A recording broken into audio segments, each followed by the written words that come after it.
Welcome to Uplink, where we explore the world of digital infrastructure, uncovering the technology fueling AI and cloud innovation with the leaders making it happen. I'm your host, Michael Reid. My guest today is Nicolas Duffour, Strategic Development Director at Cloud Temple. We'll be exploring the rise of sovereign and trusted clouds and why data security and locality are becoming a critical piece of the infrastructure puzzle for businesses in Europe. Let's dive in. Well, thanks for joining us at Uplink. This is a cool podcast we're taking to the world, and we're here in France, so thank you for joining us. I've got Nicolas Duffour, yes, and right. I've been practicing that pronouncement. Yes. Practice too. Yeah, so thank you for joining us, and thank you for your partnership. Thanks I've got a bunch of questions I'd love to ask, but first, maybe what is your current role? And then I'd love to sort of unpack that, and also a little bit of your history as well. Because it's funny for the story. So, my current role is to be a strategy business director of Cloud Temple. Very cool company. A company for cloud, trusted cloud, for sensible information system and critical data. And so you are a cloud company based in France? Yes, at this moment only in France. Yes. But we are going to open in Germany. In Germany as well? In 1 or 1.5 a year. Oh, okay, fantastic. Yeah. And it's interesting because maybe it's like you can tell us a little bit about Cloud Temple, but you service a lot of digital sovereignty. So you keep, I think this is one of the strengths that you bring. You can actually deliver a cloud function for France. Yeah. But also, I assume you found this company because of your background. I'd love you to share a little bit about that. Okay, just in a few words, my background. I am previously, I was CEO and CTO for the government, Justice Ministry, Ecology Ministry, Interior Ministry, Finance Ministry, and so on, and especially on cloud transformation. It's fantastic. For the administration. And so you did that for a while, and so that can't have been easy. That must have been a lot of change inside that. What's something interesting that occurred throughout that period? I wanted to open my eyes, my mind on public sector and private sector. Yes. And to deal with some other use cases and with AI solution and so on. So it's very enjoyable and a big motivation for that. Yeah. And so you were in public service or public sector for a long period, solving some very challenging problems. Yeah. Heading up this role for a long period of time. You would have been seeing a lot of technology changes. Obviously, Cloud Temple came along. Were you engaged with Cloud Temple before you joined? Had you seen them inside your role? And is that how you ended up? I knew them before. Yeah. But as I was a civil servant, I had to choose a company with no contract with me before. Okay. Because it's a question of, I don't know if the term is correct in English, deontology. We don't have to work in a private company. We worked before in my civil servant role. So with Cloud Temple, I looked up, I've been doing some research on the services that you bring. Mm-hmm. Megaport's on-ramped you, so that's one of the most important things for us. We've become the connector to clouds. Yeah. And so what we're seeing this globally, but I'd love you to give the perspective from a French lens. But we're seeing this requirement for sovereignty for data, particularly with AI and so forth, i.e. governments that want to control where their data goes, really important. Yeah. The other piece that we're seeing is this hybrid play. So where companies have a little bit of, they use some cloud, and I know you have a lot of your customers are between clouds and also on your premises. Cloud, and so maybe give us some understanding of what you're seeing from a trending perspective, what your customers are seeing, how you're evolving the company in response to that. Is AI playing out for you yet? How does that seen? And what percentages are you seeing through government? We can chat any which way, but maybe just start on that side. Yeah. Our conviction for Cloud Temple is to work for our clients. And these clients have often 2 or 3 clouds. Yes. Hyperscaler, often. Private cloud, sometimes, and other trusted cloud like us. Okay. We have specialized engineers in Cloud Temple to deal with this kind of architecture. Yes. We have to deal with network, and Megaport will bring us a lot of services about that. We appreciate that, yeah. We deal with the architecture, and we work with the clients to fit the best architecture between all these type of clouds to be performant and to serve and to help to gain the objective of the enterprise. And so are you making decisions on applications, like a good application to live in AWS is this, a good application to live on premise is that, maybe something else on Oracle or whatever. How do you is that what you see? Or? Okay, we have two levels in Cloud Temple. We have the infrastructure level. We can host everything because it's very simple. And these are pre-built, the clouds. Yes. And I could spin something up. Yeah, everything could be work on our IaaS infrastructure services. The choice made by the client is made about the data sensitivity. So you want to keep data and control it potentially, or sovereign? Yeah, about Cloud Act or something like that. The sensitivity of the data. At the upper level for the PaaS level, platform as a service level, we have to deal with the architecture of the application. Yes. Which database is needed, which Kafka, Exchange system, security system specialized, and we have to assess all the architecture to put this architecture on our PaaS solution, linked to the solution on-premise or in the hyperscaler. And so is a lot of it regulation driven, i.e. the government has a certain requirement to keep X financial services data here, or is that what you're trying to solve a lot of it for your customers, or is it? Yes, we have this kind of need with the regulation. We have NIS2. Yes. NIS2. Yes, we have DORA for the banks. We have RGPD.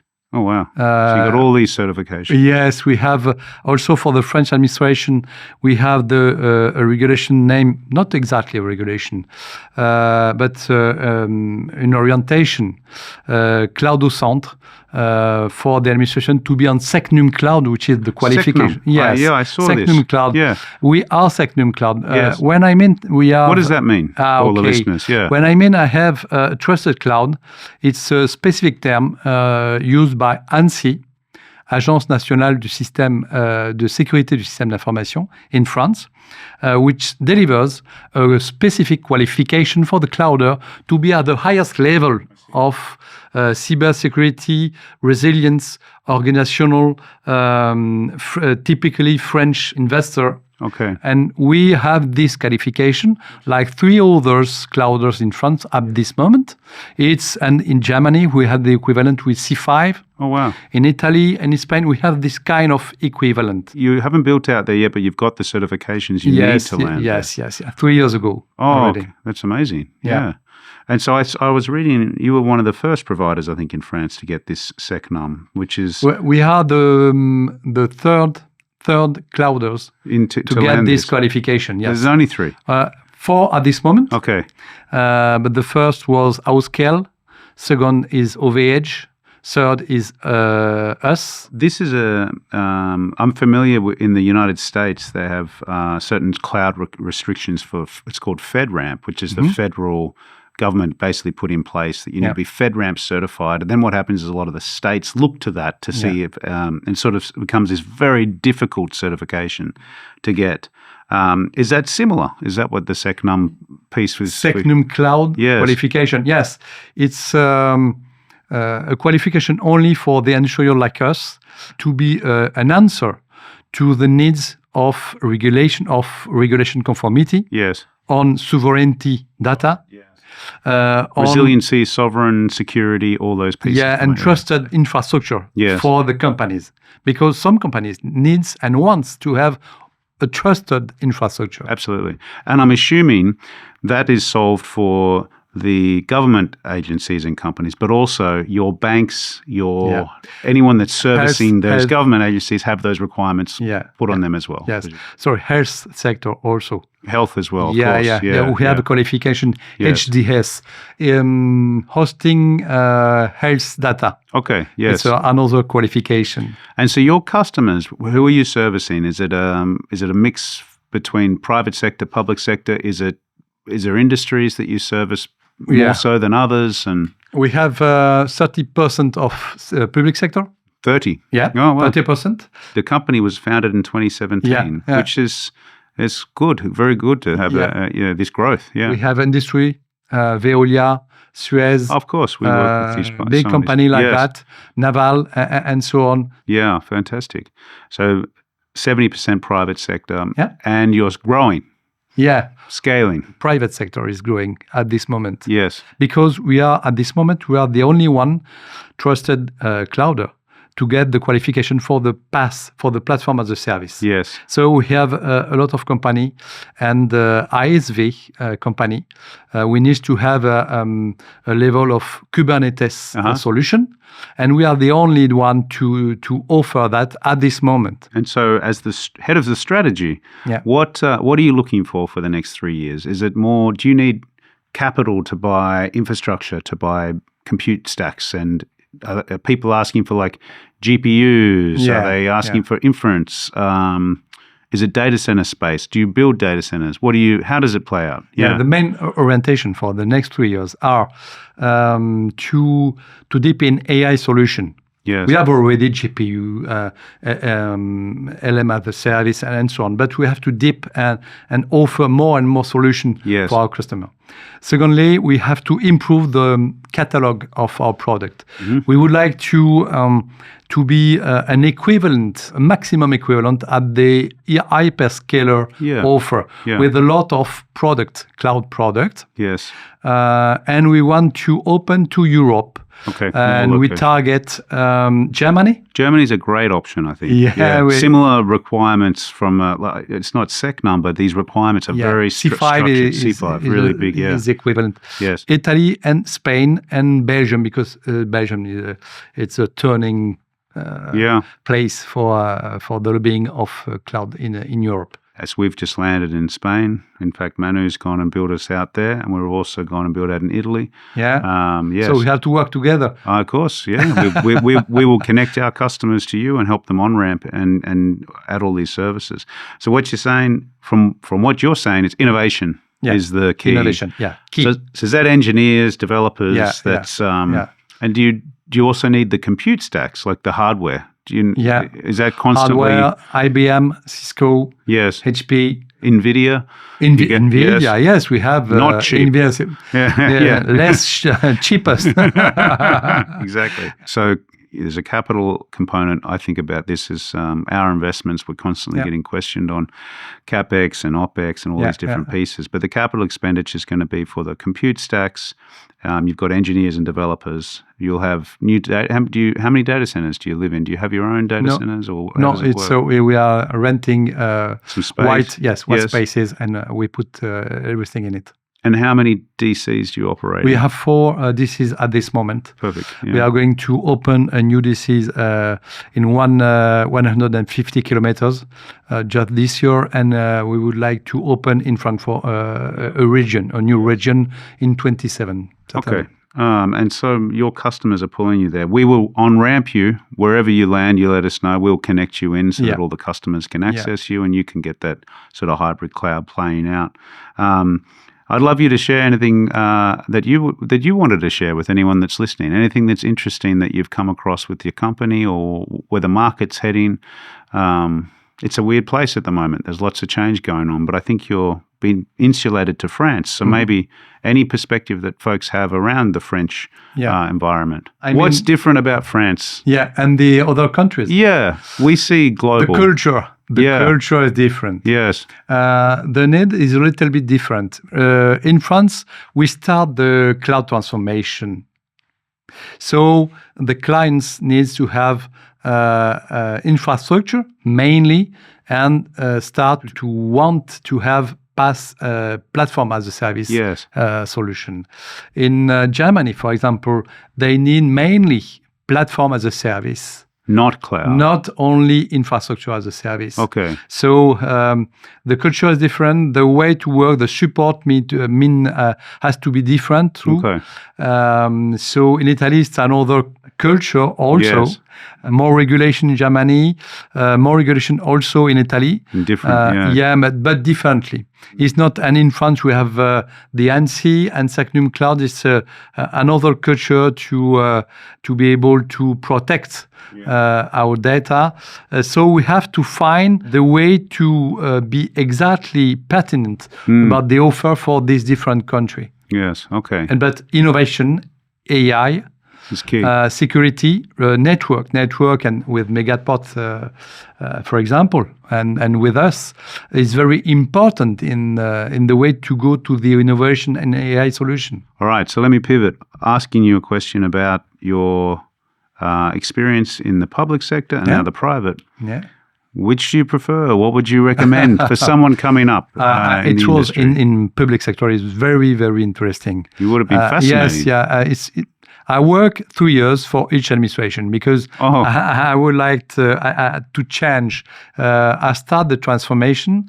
I put the things on the road, and when it is running, I wanted to change it to discover another administration. So I had great chance to deal with the cloud transformation of interior, justice, ecology. It was very, very interesting. Yes. But now I wanted to really to change in the same day. I can deal with use cases for Veolia, for RATP, SNCF, EDF. So different. Yeah, so many different. So many use cases with capability in Cloud Temple to bring value to the clients because we are 300 people, engineers, 200, and their capability is to be able to deliver a cloud product rapidly in few months. Oh, wow. So you would build a specific cloud for that particular company? Not specific cloud. One industrial cloud. Okay, yes, so it's true cloud. We innovate and we put many other products on this cloud. Yes. It's the same industrial cloud for all the clients. Yes. But we deal with a project leader, with an architect to bring value to the clients to be able to use all these industrial products on our cloud. So it's like a managed service function that you would offer? Yeah. We offer managed service too. Yes. Yeah. So you can manage the whole piece, you deliver the cloud, you deliver the migration, you manage all those pieces, you connect it up to AWS or Azure or GCP. Exactly. We deal with the audit, study, analysis, migration, and manage of the service. Yeah, very cool. Okay. And for people coming up in the industry, what do you recommend? You like this industry? Yeah. You think it's what's the future hold? Why would you get into it? For the industry, for the private sector, so that means health, industry, banks, and so on. What they need at this moment is cybersecurity. Yes, protection. Conformity. Yeah. First, security and resilience. Yes. Second. And in the same way, at the same level, value. Yes. Value, so that means innovation cloud product that can fit their business objective. Yes. So we have to manage these three levels for our clients and public sector. And with AI, yes. And the value it's important. You mentioned that because you can get secure, resilient, and all these pieces, but if you can't deliver some value to the customer, if it's too expensive or doesn't solve a problem. One thing that I am noticing, and we certainly hear this, is there are horses for courses from applications, depending upon either which cloud or whether it's on-premise and so forth. From a cost perspective, you can do different things. But also, obviously, the regulation component comes into it. We're excited here in France. Like it's cool to see the industry. We've got our event on tonight, so that's exciting, bringing everyone together, which is fun. But we want to land wherever you land and keep bringing your customers, connecting your customers. And as you expand globally, we're in all those regions. We're in Germany, we're in Madrid, we're in Milan. So when you land in these locations, we'd love to support you. Yeah, thanks a lot. We need you. We need Megaport to succeed in our objective and to gain value for the company, for our company, so for you, and to bring value to our clients. It's mandatory to work together. Oh, we love this. Yeah, we appreciate Thanks. it. Yeah. Thank you, Nicolas. Thank you a lot. Cheers. Bye. Thank you.